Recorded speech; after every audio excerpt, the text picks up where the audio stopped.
Iniciamos con la última mesa, un placer tenerlos acá. Nuestra mesa va a trabajar sobre roles docentes en las propuestas de educación a distancia. En esta ocasión participan Juan Bebacua, licenciado en Ciencias de Educación de la Universidad de Buenos Aires, maestrando en Tecnologías Informáticas aplicadas en Educación por la Universidad Nacional de La Plata. Actualmente es coordinador de proyectos educativos en Fundación Telefónica y tutor del tramo del rol del tutor en el curso que tenemos en el programa de Educación a Distancia, Formación Interna, como crear un curso básico Moodle.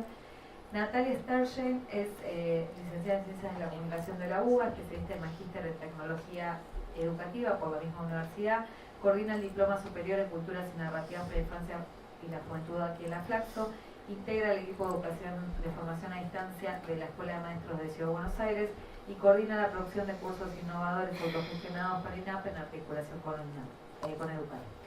Mariana Rossi es directora académica de UNTREF Virtual, profesora de Ciencias de la Educación de la UBA, licenciada en Educación, especialista en Organización y Gestión por la Universidad de Barcelona y maestrada en Tecnología Educativa de la UBA. Corina Roboski es licenciada en Ciencias de la Comunicación de la UBA y especialista en Educación y Tecnologías de la Flaxo, maestra de hebreo, educadora no formal.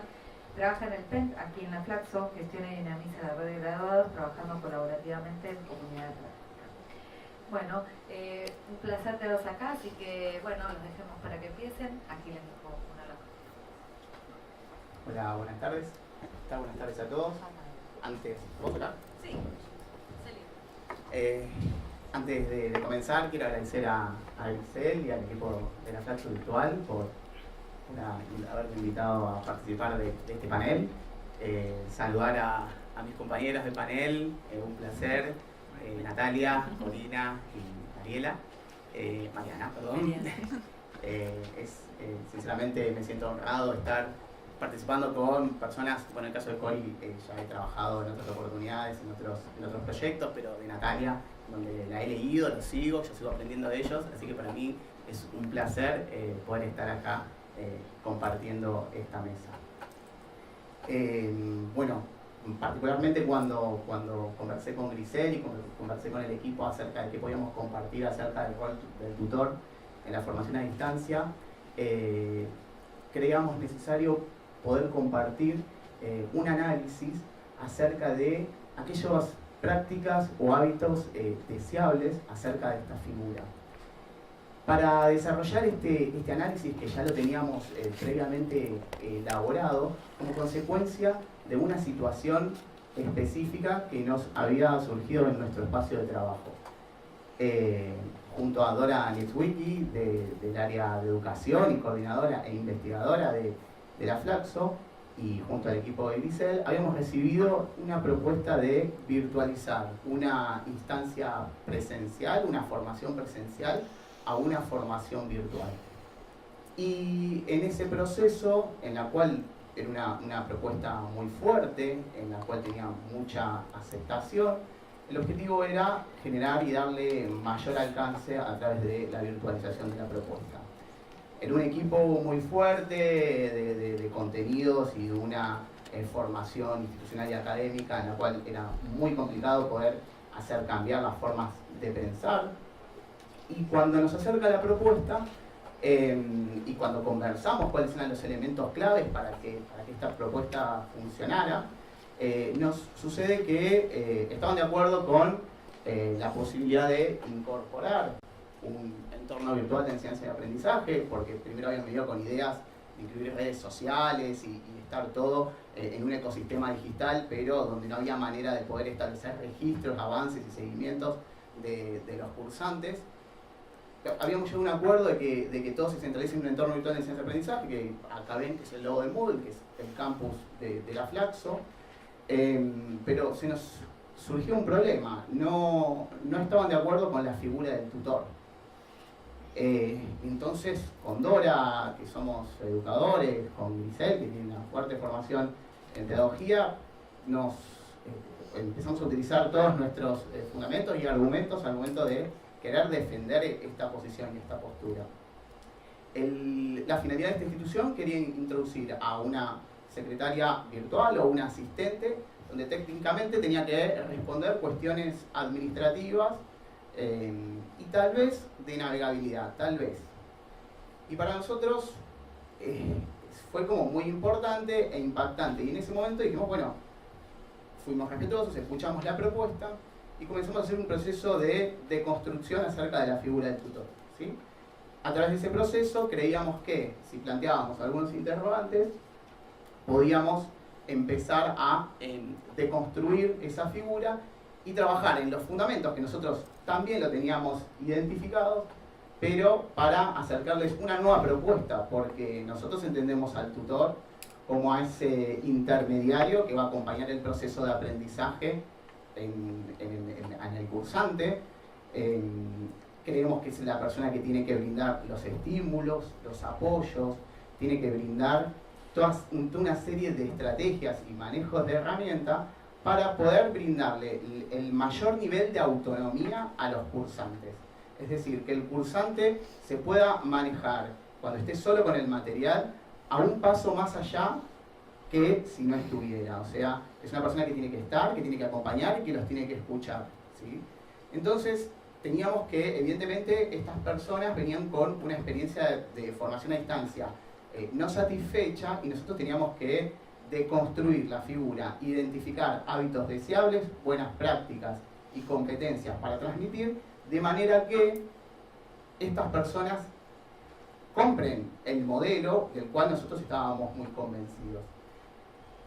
Surgieron esos interrogantes que eran los que nos habían motivado para poder hacer la deconstrucción, y en esa deconstrucción empezamos a fragmentar lo que creíamos que eran los que nos iban a dar los insumos para poder argumentar por qué íbamos a acompañar con esta figura. Figura que después cambió de nombre, pero este es el final de la presentación.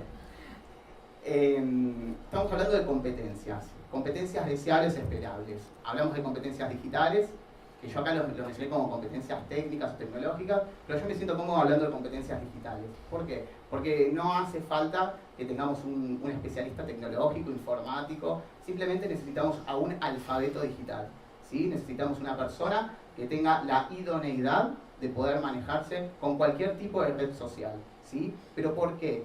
Porque hoy el objetivo de esa figura, de ese tutor, tiene que resolver los elementos mínimos de los problemas mínimos de navegabilidad que pueda llegar a tener un cursante, que puede ser que también sea un analfabeto digital. Entonces, esto es una condición excluyente en el tutor que va a acompañar el proceso de aprendizaje.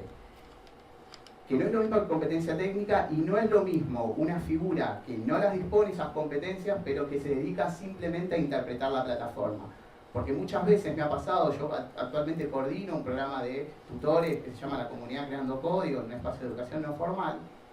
Muchos cuando se me presentaban me decían, pero tenían excelentes currículum, pero cuando analizaban la plataforma me hacían un análisis, pero habían cuestiones de idoneidad, de interacción que puedes tener por distintas redes, por distintos niveles de formación, que ellos no lo disponían. Entonces, a mí me parece que es una competencia que es excluyente, ¿sí?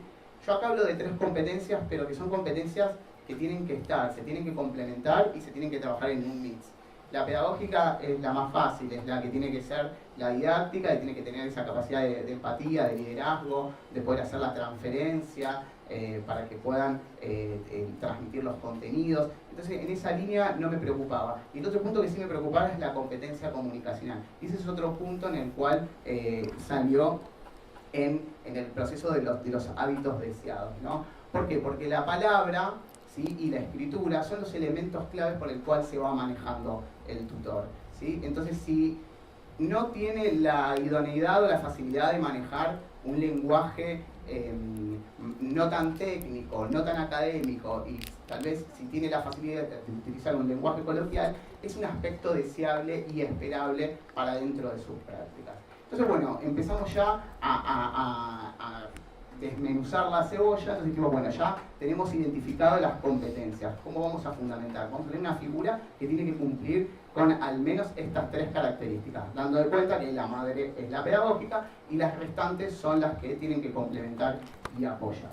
Un segundo punto que queríamos trabajar, al margen de las competencias esperadas, son las estrategias de acción o las acciones esperables, ¿sí?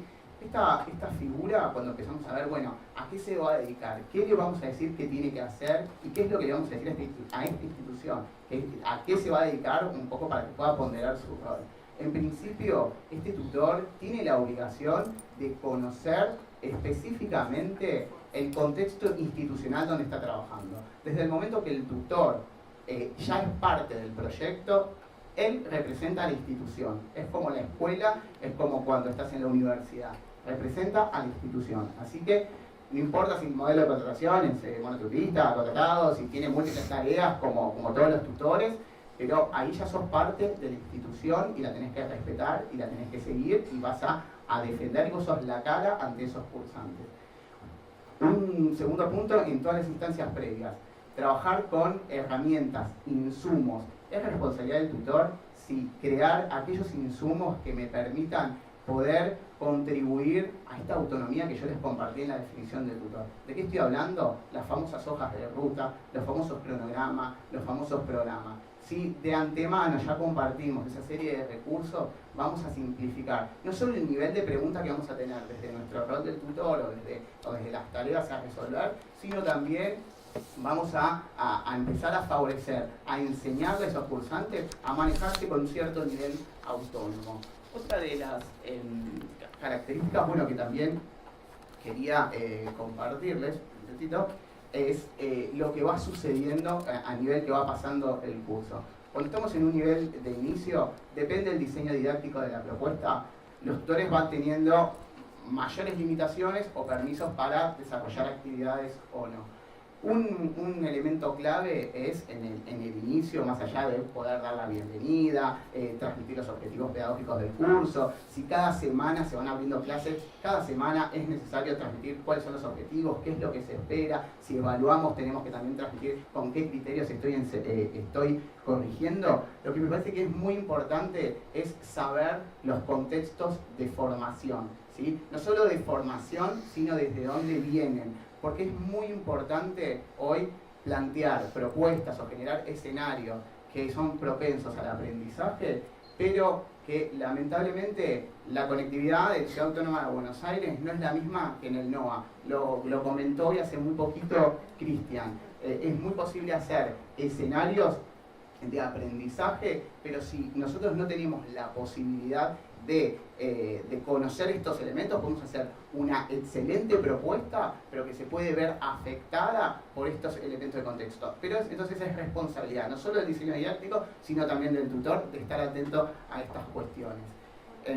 Sí, ya voy cerrando, discúlpenme, voy a pasar muy rápidamente. Respecto a buenas prácticas, me parece muy importante, y esto ha sido polémico, en la última cursada, responder 24 horas. Para mí es fundamental que el tutor pueda responder en 24 horas. Algunos me lo cuestionan, yo lo defiendo. Insisto que responder no es resolver.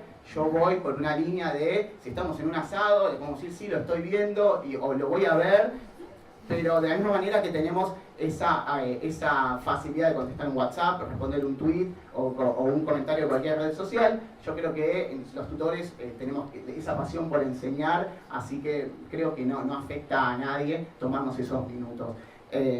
Muy rápidamente, cuando hacemos los procesos de evaluaciones, siempre cerrar, hacer evaluaciones personalizadas, transmitir los criterios de evaluación. Bueno, todas estas características fueron las que fueron surgiendo para transmitirle a esta institución cuáles serán las características esperables y deseadas. Quiero pasar muy rápido el tema de los foros, el tema de tener posibilidades y manejo de herramientas asincrónicas y sincrónicas, aprovechar la potencialidad de las videoconferencias, saber identificar los foros, y voy a ser muy breve, y perdónenme con lo que me extienda, el tema de los foros.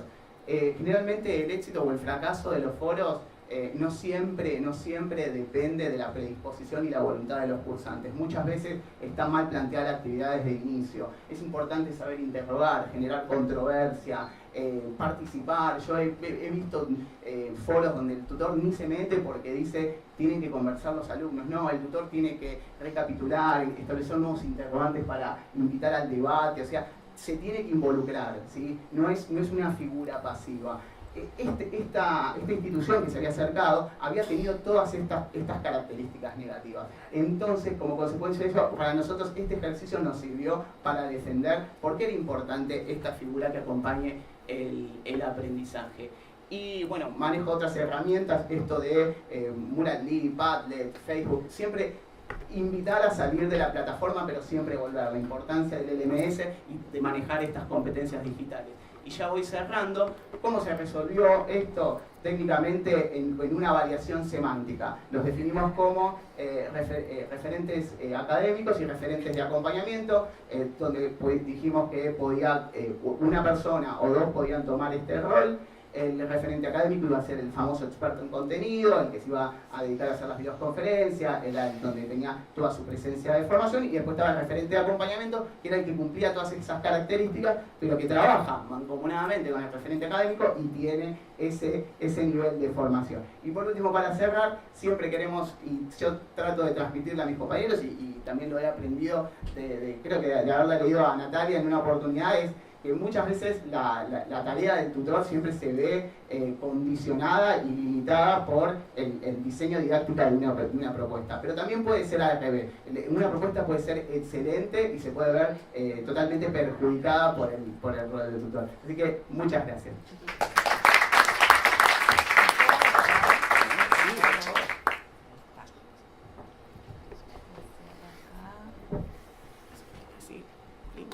Y listo. Bueno. Necesito leer desde la pantalla, no puedo. Ya ve. No, ahí. Al lado. Acá. No,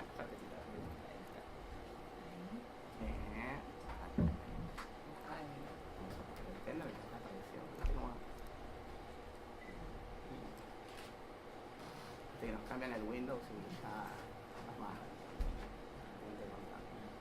mi presentación. ¿Es este? ¿El rígido? Qué linda.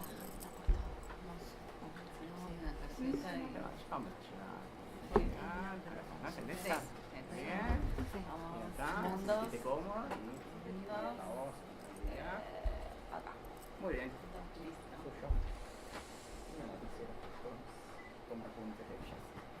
Vale, igual vas a tener presentación. Bueno, buenos días a todos y a todas. Yo lo que les quería compartir era una propuesta, un desarrollo que hicimos en un taller, en el diploma que coordinamos con Patricia Ferrante. Es un diploma, como dice ahí, es el Diploma Superior en Culturas y Narrativas para la Infancia y la Juventud, que se da a distancia, con ayuda de, ahí tenemos a Cintia que nos ayuda, y mucho, nos tiene paciencia. Y me interesaba compartirles esta propuesta porque es una propuesta que a nuestro criterio, digamos, era bastante pertinente con lo que veníamos haciendo desde este diploma. Las voy a contextualizar muy brevemente. Es una propuesta que aborda distintas narrativas, desde la literatura, desde el cine, desde la historieta, aborda cuestiones también de género, aborda también fundamentalmente cuáles son los consumos culturales de los jóvenes y de los chicos, y aborda, por ejemplo, la parte, lo que tiene que ver con la cultura de Oriente en Occidente. Bueno, es bastante diversa.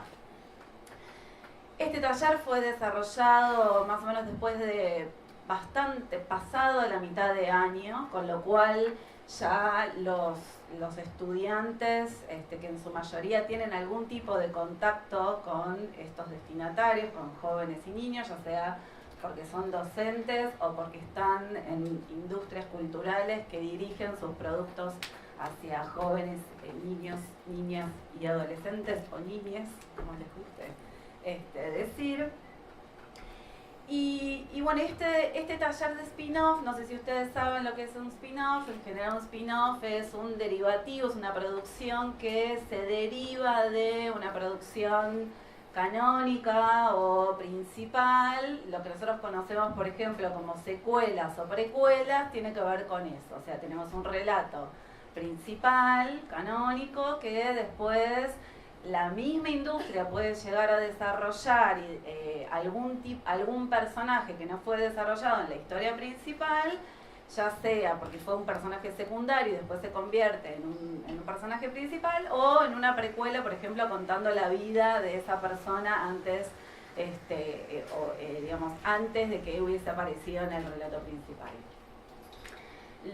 Los fans, los jóvenes, los chicos también generan este tipo de prácticas de producción de relatos, de personajes. Por ejemplo, digamos, uno puede encontrar una multiplicidad de relatos en Wattpad, que es una plataforma donde los chicos escriben, por ejemplo, derivativos de Harry Potter. Entonces ahí desarrollan distintos personajes que no fueron desarrollados por Rowling, y van generando entre ellos distintas narrativas y se van siguiendo. Bueno, es todo un mundo que los invito a descubrir. Entonces, bueno, un poco el contexto era de las narrativas.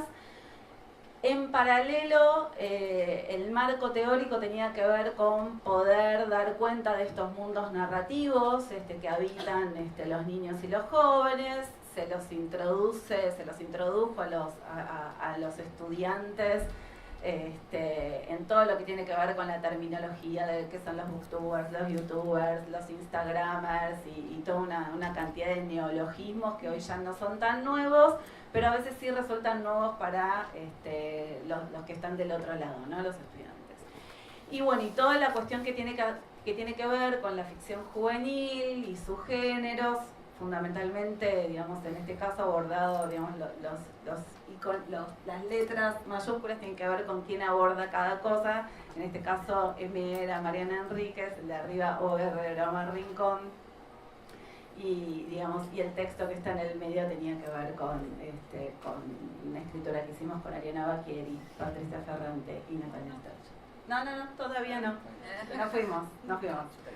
Entonces, un poco la propuesta era hacer de cuenta que somos fans, ¿no? Y empezar a recrear algunos personajes existentes en una red social que decidí de antemano que sea Twitter. ¿Por qué? Porque es difícil, y porque no es difícil para quien ya está habituado a utilizarla, pero realmente es media caótica.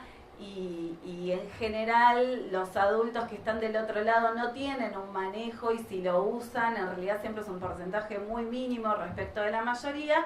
Así que ese lío y esa desazón que tienen porque no encuentran lo que postear y todo eso, me encanta. Así que bueno, me gusta hacerlo sufrir, así que bueno, elegí que sea en esa plataforma. De la mayoría de los cursantes, podríamos decir así, digamos, no voy a decir que dicen unos porcentajes como muy exactos, pero voy a decir que la mayoría, un 75%, han elegido personajes de la literatura, y también, por supuesto, del cine, y también uno podría pensar, bueno, es de la literatura, pero tiene antecedentes en la mitología griega, en la mitología romana. Han sido personajes diversos, también han sido pintores, alguna que otra Frida Kahlo, que es como el clásico, la Frida Kahlo, y además con mucha perspectiva de género, lo cual le da como una impronta bastante interesante. Y bueno, acá justo salió alguien del ámbito de la psicología. El 5%, o sea, una parte mínima, siempre está disconforme. Digamos, esta es una propuesta que yo la desarrollé por primera vez en este diploma, pero la vengo desarrollando en otros ambientes, con otras consignas y con otro tipo de planificación, pero más o menos lo que busco, en grandes términos, podría ser lo mismo, y ahora van a entender por qué. El 5% decidió que el personaje con el cual se inició y el cual encarnó, y esto es muy importante porque cada uno de ellos no hacía de Hannibal Lecter o de Gandalf, eran Gandalf, eran Hannibal. Entonces, no es que hago de cuenta que soy, no, soy ese personaje. Entonces, ¿qué pasaba? Algunos les pasaba que han elegido un personaje y en la medida que lo iban desarrollando no se sentían muy de acuerdo ideológicamente con ese personaje, entonces entraban en crisis, porque decían, no, pero yo no pienso eso, aun cuando siempre estamos hablando de ficción y que uno no tiene por qué pensar igual que el personaje tiene vida propia, pero bueno, algunos han tenido que cambiar sobre la marcha porque dijeron que no podían afrontar, vamos a la otra página, no podían afrontar ese dilema existencial entre el personaje que habían creado y sus propias creencias. Una de las primeras propuestas tiene que ver con empezar a presentarse, se presentan en Twitter, también se presentan en la plataforma, en Moodle, pero en Twitter tienen el desafío de presentarse de manera muy breve, explicar al otro quiénes son, porque digamos a uno le puede parecer que, por ejemplo, yo acá traje, digamos, acá lo que tiene de interés varias cosas. Se presentan a través de la palabra, pero también a través de la imagen. Ellos tienen que tunear su página. Entonces no me puede aparecer acá un huevo o el icono que no está completo. Tienen que ser alguien y ese alguien tiene que ser ocupado. En este caso es Ana Freud, que se presentó como la hija de, y es genial presentarte como la hija de, porque de alguna manera te presenta quién sos y, digamos, y el lugar de Ana Freud en la historia, ¿no? Y además, si ustedes miran la imagen, Freud es mucho más visible que Ana, que la hija. Entonces, bueno, es muy interesante. Y después arriba puse el ejemplo, hay miles de ejemplos, bueno, miles no, pero digamos, bastantes, decenas de ejemplos. Lilith es un personaje que la liturgia dice que fue novia de Adán, antes que Eva, después abandonó el paraíso y se puso de novio con el demonio y con un par de demonios más, y bueno, y resulta que después vino Eva, pero ella ya terminó encarnando como una especie de demonio en figura femenina muy sugerente que se metía por las noches en los sueños de los hombres y de los jóvenes, ¿no? Entonces, las primeras presentaciones también habilitaron conversaciones. Acá tenemos dos monstruos que se saludan. Estaba habilitado la idea de que hubiera dos personas que fueran los mismos y no. Entonces, bueno, se fue generando todo un diálogo entre monstruos y Dr. Jekyll, que también se consideraba monstruo, etcétera, etcétera. En paralelo a la plataforma, a lo que sucedía en Twitter, yo tuve que diseñar un espacio en los foros que era para mí, a mí me servía como tutora, coordinadora, como el termómetro. Y en ese espacio los personajes, no los usuarios, sino que los personajes hablaban de sus experiencias en Twitter, que implicaba ser quienes eran, manejando Twitter, que se encontraban, y eso a mí, como tutora, me permitía tener como el feedback de qué es lo que estaban pasando, de qué se quejaban. Uno podría además, también lo que sucede en Twitter es que alguien se presenta o alguien propone algo y nadie le contesta, entonces a través de la plataforma, ¿no?, uno podía entender y generar ida y vuelta de un espacio hacia el otro. Entonces, la primera conclusión, digamos, que uno podría arribar es que hay una gran diferencia y se explota esta diferencia entre lo que son las narrativas en un espacio como el foro, donde tiene además otro tipo de intimidad, porque digamos uno construye, digamos yo construía conciencia, un espacio que sea íntimo, de querido diario, y un espacio que es mucho más abierto, que es el de Twitter, ¿no?, donde además tiene que ver más que nada con la síntesis. Y después otra cosa que se da es que los personajes narran, pero si bien narran individualmente, narran también colectivamente, porque el otro es el que también te va marcando la cancha por dónde va la historia. Entonces eso también ha sido muy interesante, cómo se ha dado el diálogo y las construcciones que fueron desarrollando en los personajes cada uno de ellos, ¿no? En las interacciones que se iban produciendo. ¿Por qué Twitter también? Porque precisamente la decisión era hacerlo en un espacio abierto, que no fuera un grupo cerrado, donde los extraños también intervienen. En una de las propuestas, esta es una propuesta que parece abierta, pero en realidad necesita, para ser creativa y, digamos, y expandirse, necesita estar bastante premeditada. Yo les propongo que tienen que seguir a un par de usuarios en función de, por supuesto, de sus personajes. Lilith, este demonio femenino, empezó a seguir a Dios. Dios no estaba en nuestro grupo, pero Dios le contestó. Lilith, ustedes ahí lo pueden leer, le recrimina que por qué creó a Eva, y Dios termina diciendo: es cierto, tú eras la primera. Pero además de Dios, que fue, digamos, si ustedes se fijan, Lilith lo arroba a Dios, o sea que Dios se da cuenta que está siendo arrobado. Después hay otra persona que le contesta y que no fue llamada, pero se ingresó a la conversación y le empieza a contestar: vivorilla, alegre, divertida, segura de ti misma, te la pasabas bomba y de todo hacías una fiesta, dabas 100 vueltas a Adán y protestó. Seguro que Dios dijo: modérate, hija, alarga la falda y no vayas sola por la noche, y tú le hiciste un corte de mangas y se lió parda. Es decir que, sobre todo en esta última frase, lo que vemos es que no es solamente, más allá de que el diploma por supuesto que no tenía toda gente que era del propio país, sino que era de distintos lugares, ¿no? Entonces, por el lenguaje nos vamos viendo. Bueno, digamos, en esta conversación de Aníbal y de otro personaje, aparece una escritora, sin haberla robado, Agustina Basterrica, con su libro Cadáver Exquisito, que no la robaron, pero apareció, y uno de los personajes se sintió como desconcertado y a la vez feliz de tener una escritora de primera mano.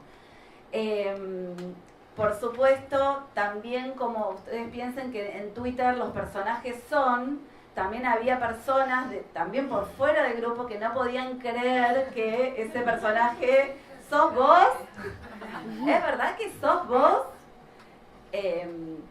Y la cuarta, digamos, la cuarta conclusión que puedo sacar, o el cuarto rasgo, característica, tiene que ver con que cuando nosotros generamos este tipo de propuestas, los usuarios tienen que indagar en el propio personaje. Tienen que, aún parece que conocen y que dominan ese personaje, pero en la medida que van investigando, necesariamente terminan aprendiendo de sí mismos.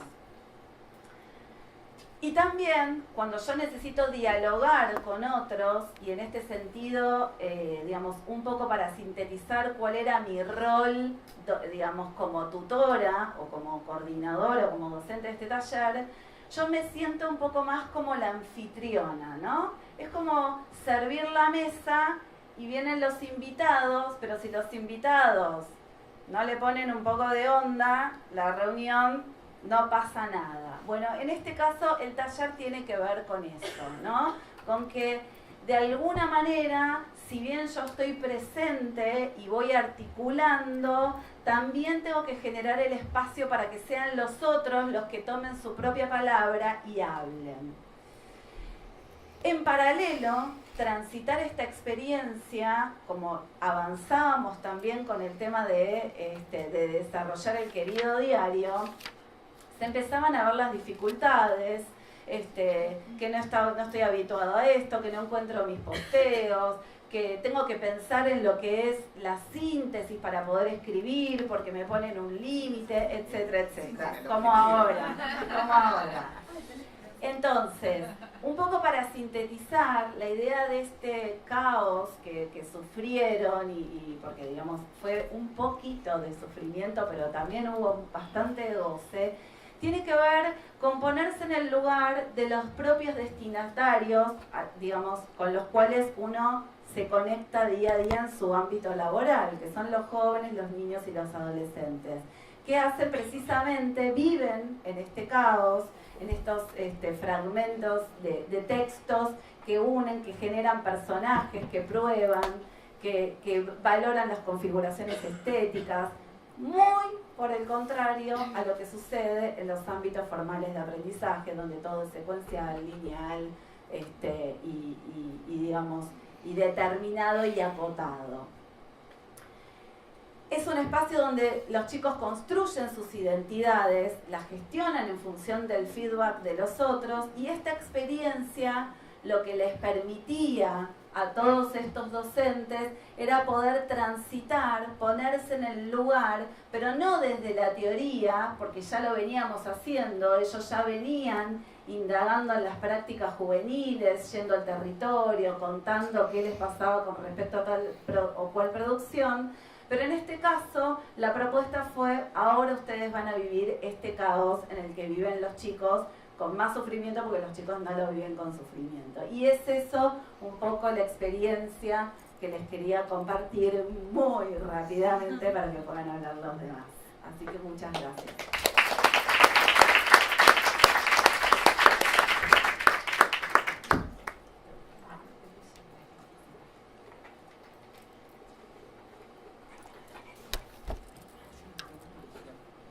Bueno, hola a todos, buenos días. Soy Corina Rogoski, vengo en representación del PENT, del Proyecto Educación y Nuevas Tecnologías de Flaxo. Formo parte de un equipo que cuenta ya con casi 15 años, donde venimos investigando y desarrollando nuevos recursos, nuevas herramientas en el campo y en el territorio de la educación y la formación en línea. Agradecemos a Flaxo Virtual y a este panel que me acompaña de conocidos, y que siempre es lindo encontrarnos. Lo que quiero compartir con ustedes es la experiencia de ser tutor en línea, docente en línea, y digo de experiencia porque en el equipo del PENT es un tema que venimos problematizando y sistematizando, como Juan habló de deconstrucción del rol.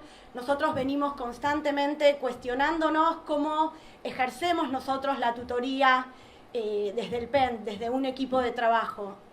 Hace ya casi 5 años sistematizamos algunos aprendizajes en un libro que escribimos conjuntamente con todo el equipo, y donde tenemos un capítulo dedicado a la tutoría, donde problematizamos estas cuestiones.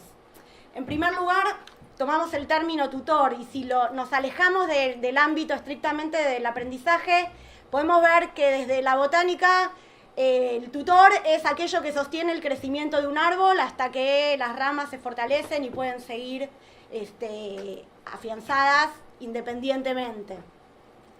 Y si nos tomamos de ese concepto, las tareas tradicionales por ahí del tutor están relacionadas con el sostener, con el acompañar, con el ayudar, con el dar soporte, con el facilitar, con el andamiaje y con la orientación. Son todas tareas del tutor, pero todo esto se complejiza cuando las pensamos enmarcadas en una propuesta de educación en línea. En este sentido, hay condicionamientos y hay implicancias que impactan en estas tareas, porque el tutor no es una persona que se representa a sí misma, sino que está en nombre de una institución, como estoy retomando Juan. En este sentido es la cara de la institución, pero además está condicionado por la institución. Tiene condicionamientos que tienen que ver con cuestiones organizativas, con cuestiones de logística, con cuestiones institucionales, que por un lado construyen un determinado modelo pedagógico que es el que le da marco a esta manera de accionar del rol. Se define su estilo de tutoría, está condicionada por el modelo pedagógico en el cual se encuentra inmerso. Él tiene que articular un diseño pedagógico que a su vez está definiendo sus funciones. A mí me pasó estar en un equipo y ser tutora nueva y participar en nosotros habíamos armado como un chat de expertos y novatos donde las tutoras expertas nos daban consejos cómo ser tutoras en el marco del PENT. Y también me tocó en otra instancia ser también tutor experto y ver cómo un recién llegado traía, a ver, uno dice novato, por ahí traía una expertise en otro equipo que era muy diferente a lo que nosotros fuimos construyendo en nuestro modelo pedagógico de educación en línea. Entonces, por ejemplo, había cuestiones que uno veía que el tutor hacía y que por ahí no se condicionaban con nuestro modelo. Por ejemplo, la respuesta 1 a 1. Alumno se presenta, tutor responde. Bueno, justamente esas cuestiones por ahí en otro modelo pedagógico sirven y son válidas. Bueno, tal vez en nuestro modelo pedagógico no era la manera que nosotros estábamos construyendo de tutoría. Entonces, bueno, ahí se ve cómo el estilo de tutor es condicionado, es moldeado por el diseño pedagógico que lo sostiene. Otra cuestión importante que fuimos aprendiendo en nuestro hacer es el equilibrio, ¿no? Nosotros hablamos de... No fuimos. Yo sigo en la primera, estoy acá. Una constante búsqueda del equilibrio. ¿Qué significa eso? Para que el tutor pueda convertirse en el soporte nodal de la propuesta pedagógica, decimos, es parte de la propuesta pedagógica, tiene un rol importante, si bien no es el protagonista único, como ya iremos viendo, sino que se construye en un diálogo constante con los recursos, los estudiantes, los materiales, los docentes, los autores de los módulos, para que el tutor pueda convertirse en parte nodal de la propuesta pedagógica. Es importante también encontrar las intervenciones justas en los momentos oportunos, sin transformarse en el centro de los diálogos, en el centro de las propuestas, sino que justamente lo que tiene que hacer es crear el clima de flexibilidad para que los estudiantes puedan sentirse protagonistas, puedan sentirse, puedan empoderarse justamente y poder tomar la palabra, apropiarse de los diferentes espacios y participar de los intercambios. En este sentido es importante que los tutores puedan, por un lado, anticiparse, medir, tener como esta especie de termómetro que también surgió en alguna de las presentaciones, ¿no? Poder medir el clima, poder comprender qué es lo que está pasando en su grupo y en este sentido anticiparse. El tutor no está solo, ahí sí podemos. Como yo decía, es un tutor que trabaja en equipo. Y una de las decisiones pedagógicas que fuimos tomando desde el PENT es de mantener reuniones periódicas, presenciales, fuertemente con determinada periodicidad, donde además de reflexionar acerca de nuestra práctica y de compartir las problemáticas que van apareciendo en las diferentes comisiones de trabajo, una decisión importante es la transparencia en cuanto a que todos los tutores tenemos permiso para poder ingresar al resto de las comisiones y poder observar a nuestros colegas, porque justamente la práctica de la docencia es una práctica que se construye en colaboración con un otro que es mi colega. En este caso hablamos de un equipo de tutores.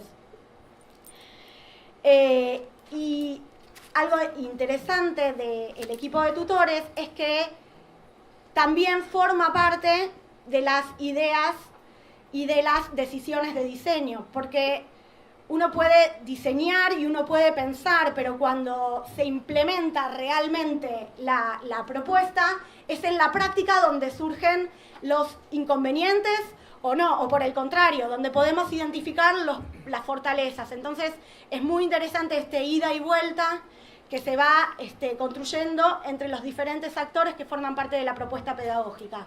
Entonces, hablamos de un tutor, un docente, que tiene implicancia en decisiones de diseño. Y algo que tomamos y adoptamos como estilo de tutoría Y es lo que uno de los autores fundamentales de la carrera, Álvaro Galvis, propone como tutoría desde el lado, que tiene que ver con la relación que se construye con los estudiantes. Y que hacer esta tutoría desde el lado es sostener los objetivos pedagógicos sin convertirnos en el centro de la propuesta.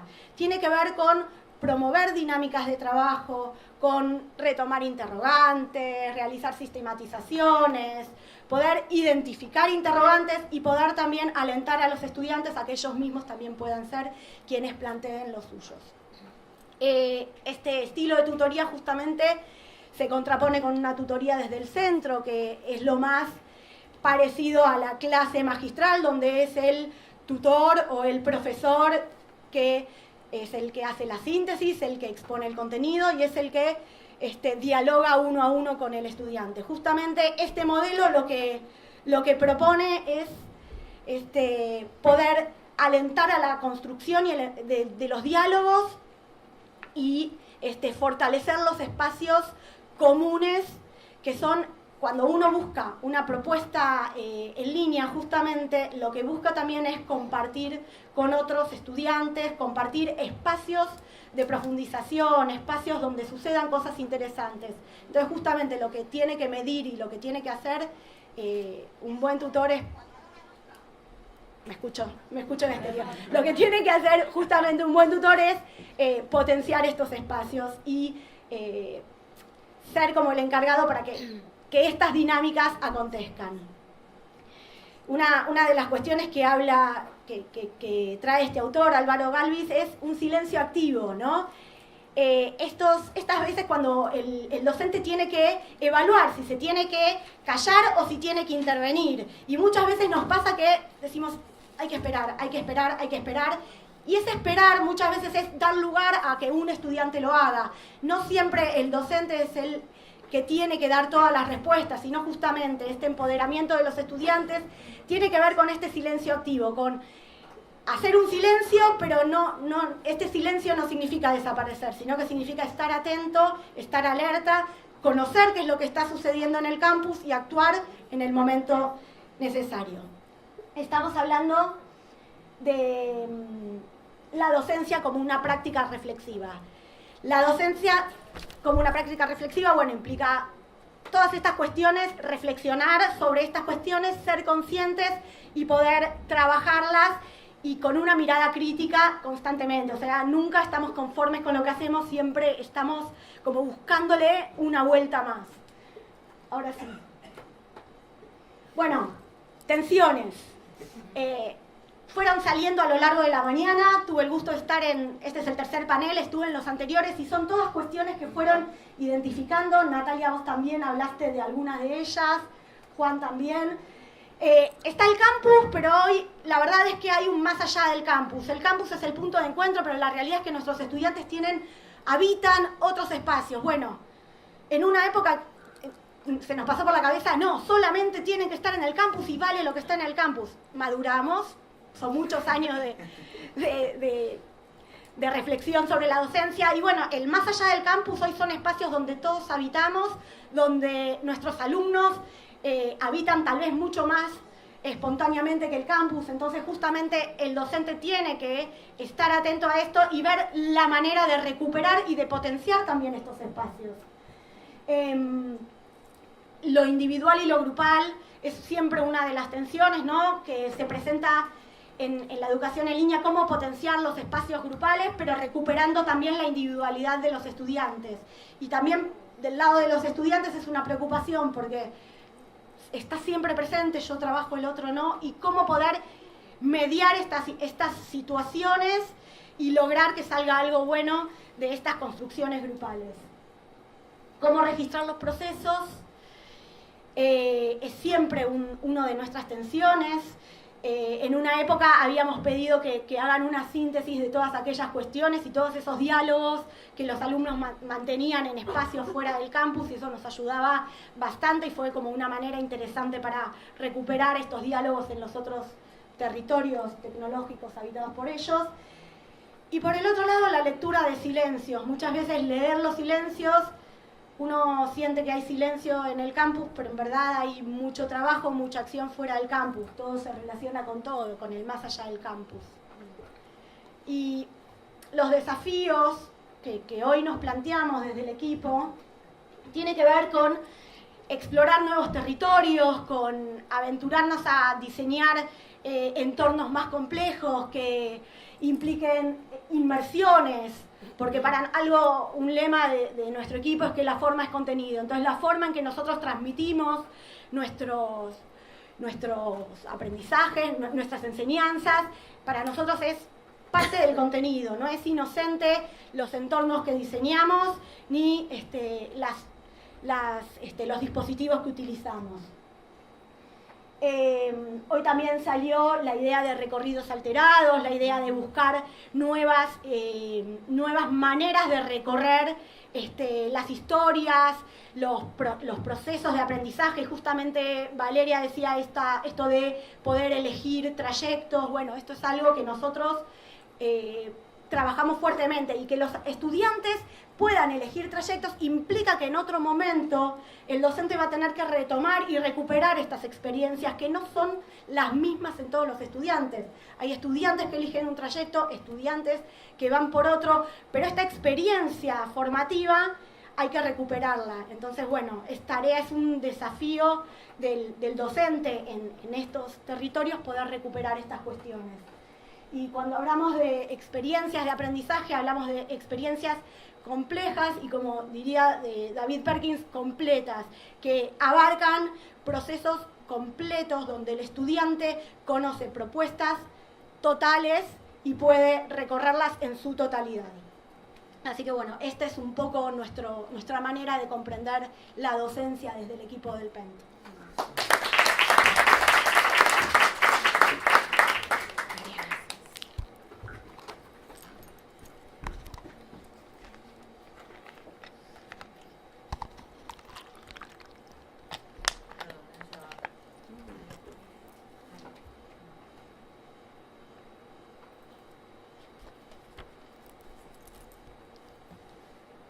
Bueno, buenas tardes, buenos días a todos. También muchísimas gracias por la invitación. Voy a hablar en plural por la invitación a la Universidad Nacional de 3 de Febrero, que hace 20 años que viene trabajando en una modalidad a distancia, una modalidad virtual, que, como hoy decía el colega de Quilmes, se distingue de la no presencial a través de la normativa. Bueno, y también a los colegas que tenemos hoy en la mesa, amigos. Bueno, yo elegí este tema de la construcción del rol porque nosotros lo construimos. O sea, como venimos además de un proceso de autoevaluación solicitado por la CONEAU, vengo a autoevaluarme también, ¿no? Así que pasamos al otro slide. Algunas ideas clave que tomé, que creo que la mayoría de ustedes comparte. La primera es aquello que Philip Johnson habla de tradición mimética. Voy a tomar un poco lo que ella decía, ¿no? La centralidad en el aprendizaje del docente, tradición que tiene que ver con la reproducción, y una tradición transformadora de la enseñanza. Ambas conviven, ¿no? En un mismo momento, más allá de que tengan un momento determinado de nacimiento, pero podemos decir que ambas conviven en cualquier propuesta de educación, tanto presencial como a distancia. Yo me voy a referir a cómo fue evolucionando, por lo menos en la experiencia de la universidad virtual, el concepto de docente experto, que era aquel que escribía el módulo, el autor, que definitivamente era el que escribía y firmaba su contrato de autoría, y por el otro lado, aquel tutor que ejecutaba lo que otro había diseñado, que era lo que nosotros llamábamos tutor. Por eso voy a hacer así como una especie de trabajo histórico evolutivo, vamos a decir.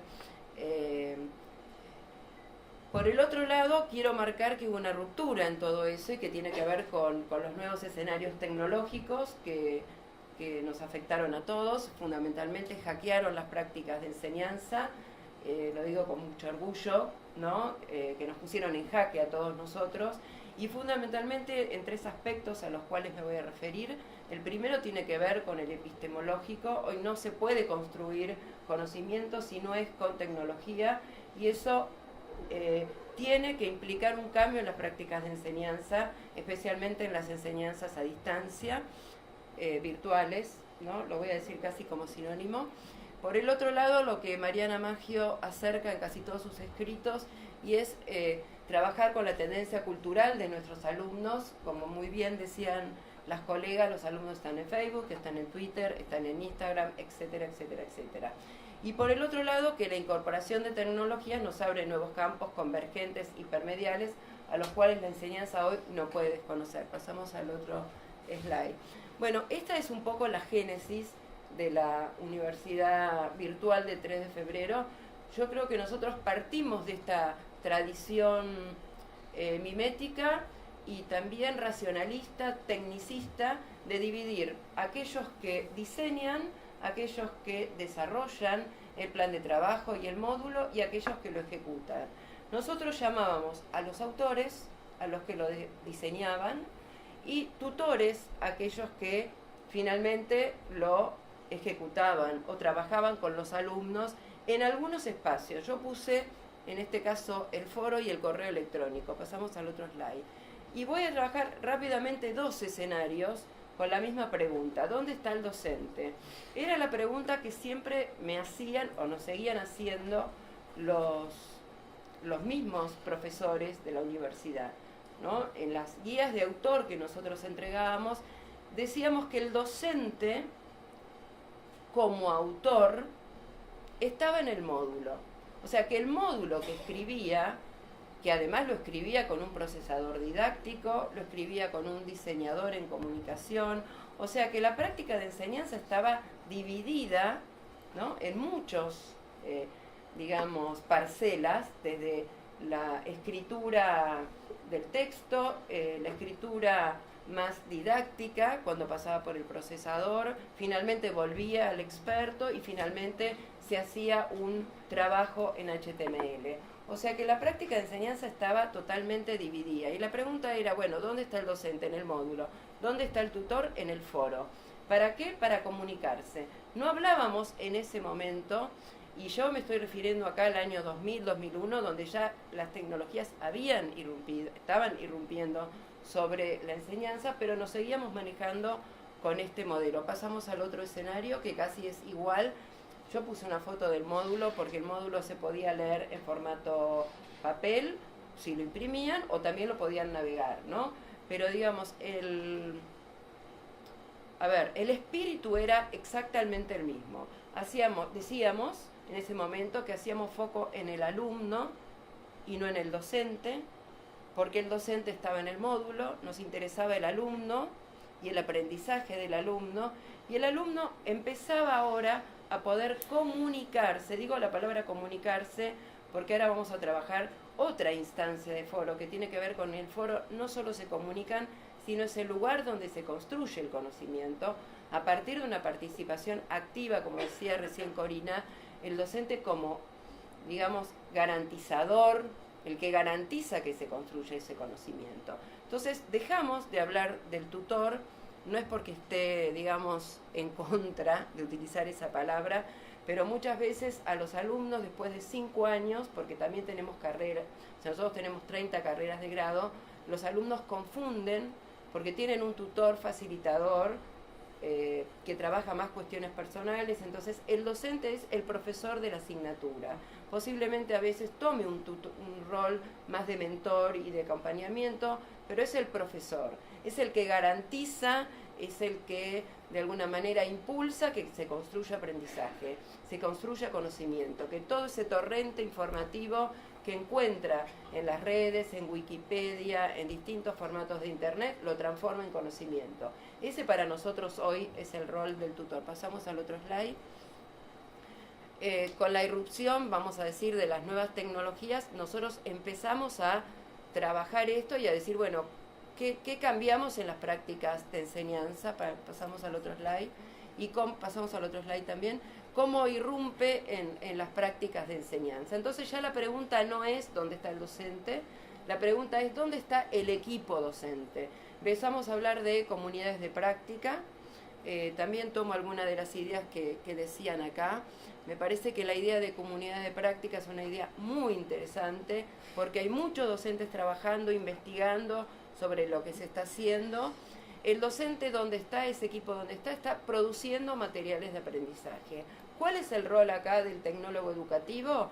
Es hacer capacitación con ellos para que ellos puedan producir esos materiales. Por supuesto hay módulos que ya están armados, tratamos en algunos casos de no tocarlos o en todo caso actualizarlos desde el punto de vista epistemológico del contenido, a eso me estoy refiriendo, pero lo que estamos incentivando es que el docente construya sus propios materiales convergentes, hipermediales, etcétera. Por supuesto, el docente está en la vigilancia epistemológica, en el compromiso ético y social con el presente fundamentalmente y con el futuro. Pasamos al otro slide. Y en la producción de conocimiento colaborativo. Como los colegas mostraron hoy, trabajamos herramientas abiertas porque también tenemos un poco el espíritu de salir del campus. También lo mismo nos pasa a nivel presencial. La universidad ya queda chica, tenemos que saltar las paredes de la universidad, ir a comprender la cultura local, lo que está pasando con la cultura social, cómo fue transformada y cómo se va transformando. En ese sentido, lo que estoy mostrando es un Padlet que construyeron alumnos de una asignatura del curso de nivelación de comprensión de textos académicos. Es un trabajo colaborativo, ustedes creo que lo conocen la mayoría, esta herramienta. Los alumnos van posteando y la idea es que acá haya un docente que vaya dirigiendo esos posteos. O sea, no se postea libremente, sino se postea a través de una indicación, de una apoyatura, a la manera de un poco de esta idea vygotsquiana del docente con un rol importante, con una enseñanza transformadora, creativa, pero muy presente. Pasamos al otro. Voy a mostrar aquí dos clases que toman un mismo tema, el tema de la comunicación. ¿Estoy gritando? ¿Por hablando muy fuerte? No, porque no sé si estoy hablando con el micrófono, hablando por allá. Bueno, el mismo tema, que es el tema de la comunicación. Digo que es el mismo tema porque los docentes trabajaron, en este caso, con el mismo contenido, que es una clase escrita en un PDF, ya no en un material en HTML, lo trabajaron en un PDF. Nosotros, como tecnólogos educativos y algunos expertos en lingüística, lo que hicieron es corrección de estilo, y lo que sí hacemos es que el docente trabaje acá, en un poco lo que decía ella, en crear experiencias valiosas, creativas, hipermediales y convergentes. Entonces esta docente, sí, gracias, elige trabajar el proceso de comunicación a través de esta propuesta. Que los alumnos escuchen un video de Pavarotti bellísimo y trabajen aquí quién es el emisor, quién es el receptor, cuáles son los ruidos del canal, etcétera, etcétera, en un foro. Pasamos al otro slide. El mismo tema, pero ahora con una narración conocida por los alumnos, conocida por ustedes. Son dos fragmentos de Mafalda, donde también hay un trabajo comunicativo y los dos docentes trabajan el mismo tema, trabajaron en una comunidad de práctica, lo encararon en forma diferente. Hay un equipo realizando esa vigilancia epistemológica, pero hay una cierta creación. Pasamos al otro slide, por favor. Esta es una herramienta hipermedial, convergente, ustedes la conocen y la utilizamos en general para presentar trabajos y programas. Pasamos al otro slide. El estudio de casos lo hacemos también a través del foro, con esta idea de que el docente en el foro no trabaja para comunicarse, sino trabaja para generar conocimiento colaborativo. Es muy fácil decirlo,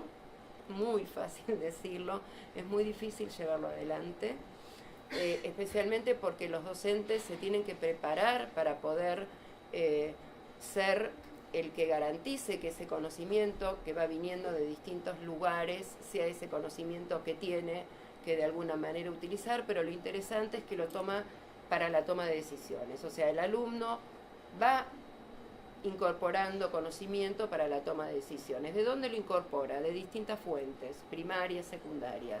También es cierto que nosotros aquí, a diferencia del primer escenario, no tenemos el problema de la accesibilidad. Nuestros alumnos ya tienen un usuario y una clave para distintas bibliotecas virtuales, acceden a OpenAten, acceden a varias bibliotecas donde pueden rápidamente acceder a todo tipo de información, más allá de que utilicen el Wikipedia rápidamente, ¿no?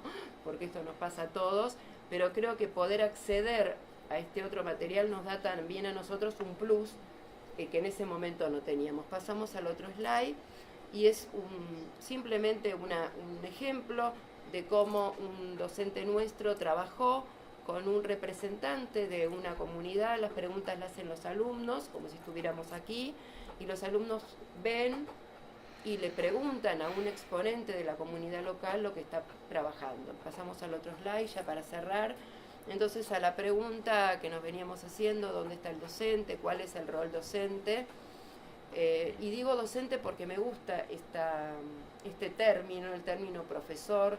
Yo sé que a veces suena un poco academicista, pero bueno, estamos en la universidad, es el término que se utiliza. El docente tiene que garantizar la creación de que esta experiencia sea valiosa y no una experiencia más.